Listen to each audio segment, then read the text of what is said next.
বল হাতে না পারলেও ঠিকই ব্যাট হাতে পুষিয়ে দেন সাকিব, আবার ব্যাট হাতে না পারলেও জ্বলে ওঠেন বল হাতে।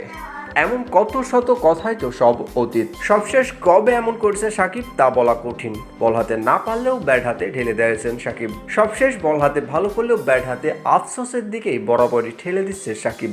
ক্যারিয়ারের শেষ প্রান্তে এসে বিশ্বসেরা অলরাউন্ডারের এমন সব পরিস্থিতি দেখতে হবে তা হয়তো ক্রিকেট ভক্তরা কখনোই ভাবেনি। সাকিবের এমন অবস্থা হয়তো সাকিব নিজেও ভাবেনি। এখন ক্যারিয়ারের শেষটা সাকিব যতটা সুন্দরভাবে শেষ করতে পারত, ঠিক ততটাই সুন্দরভাবে শেষ করতে পারবেন কিনা তা নিয়েও আছে প্রশ্ন। বয়স ক্যালেন্ডার একে একে সাকিবকেও ছাড়িয়ে যাচ্ছে। সাকিবেরও আছে একটা কালো অধ্যায়। আপনি মানেন আর নাই মানেন, সবশেষ সাকিবের গত কয়েক ম্যাচ ধরেই ব্যাট হাতে নিশ্চুপ করুণ দৃশ্য। ব্যাটে বলের সংযোগ না পাওয়া, উল্লেখযোগ্য পরিমাণ মতো রান তুলতে না পারা। ক্যারিয়ারের শেষ প্রান্তে এসে সাকিব যেন একটু পিছিয়ে পড়লেন।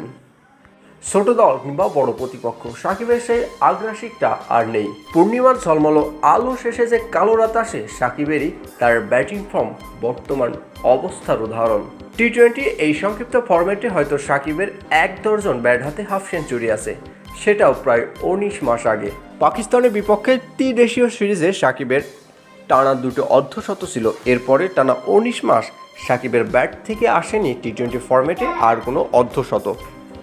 যাকে নিয়ে এত তর্ক, এত সমালোচনা, তারই এই করুণ অবস্থা কি মানা যায়? বিশ্বকাপ খেলতে কয়েকদিন আগেই দেশ ছেড়েছে বাংলাদেশ। এর আগে ব্যাটিং নিয়েও ভাবতে দেখা গেছে সাকিবকে বিশ্বকাপে যাত্রার আগে।